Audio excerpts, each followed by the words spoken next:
মাত্র ৭ থেকে ১০ দিনে আমি একবার না ২বার নিজের ওজন কমিয়েছি ৮ থেকে ১০ কেজি।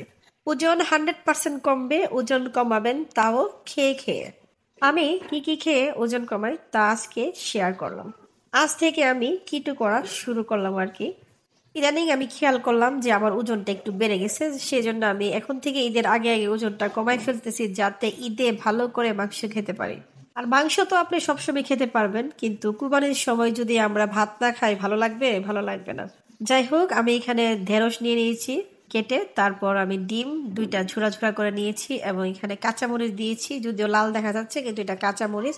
তারপর ভালো করে একটু লবণ দিয়ে ভালো করে ভাজা ভাজা করে আমি এখন ঢেঁড়সগুলা দিয়ে দিচ্ছি। ঢেঁড়সটা এখন আমি অনেকক্ষণ ভাজা ভাজা করব, মানে আমরা ঢেঁড়স ভাজি যেভাবে করি ওভাবেই করবো আর কি।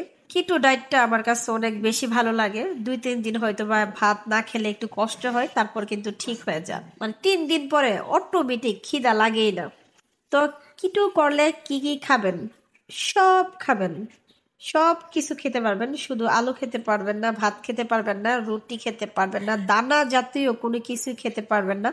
ভালো তেল খাবেন, সরিষার তেল খাবেন, অ্যাপেল সিডার ভিনিগার খাবেন। অ্যাপেল সিডার ভিনিগার আমি সবসময় খাই, এবার খাবো না। এবার না খেয়েও আমি ইনশাল্লাহ ওজনটা কমাই ফেলবো যদি চেষ্টা থাকে আর কি। আমি কিন্তু আজকে সকাল সকাল উঠে হালকা গরম পানি দিয়ে একটা লেবু এবং ইসবগুলের ভুসি আর হালকা একটু লবণ আমি গ্লাসে গুলিয়ে খেয়ে নিয়েছি। তারপরে আমি ৯টার দিকে আমি ব্ল্যাক কফি খেয়েছি। ব্ল্যাক কফিটা খেলে হবে কি, আস্তে আস্তে আপনার খিদাটা মানে কমে যাবে। এই যে চিনি খাওয়ার যে একটা, সুগারটা খাওয়ার যে আমাদের একটা অভ্যাস, এই অভ্যাসটা চলে যাবে। যখনই চা খাইতে মন চাবে তখনই ব্ল্যাক কফি খাবো।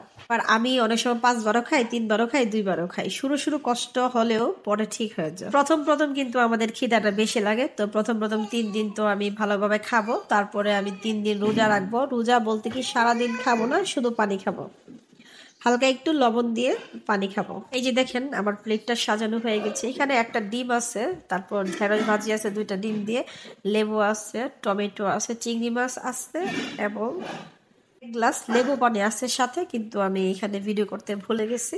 তো দেখেন, এত মজার খাবার, এতগুলা খাবার খেলে আপনার কি খিদা লাগবে? সবচেয়ে ভালো হয় যাদের নতুন, আমি তো অনেকবার কিটো করেছি যে জন্য আমার এগুলা চলে।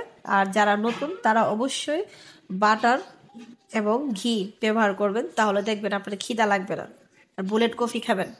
পুরো ডিটেলস তো আর আমি শেয়ার করি নাই, অন্য একদিন অবশ্যই শেয়ার করব আমি আসলে কিভাবে কিভাবে ওজন কমিয়েছি। আজকে জাস্ট আমি কিটো শুরু করলাম, সেজন্য আজকে আপনাদের সাথে শেয়ার করলাম। তো আজকে এই পর্যন্তই। সবাই ভালো থাকবেন, সুস্থ থাকবেন, আমাদের জন্য দোয়া করবেন। আল্লাহ হাফেজ।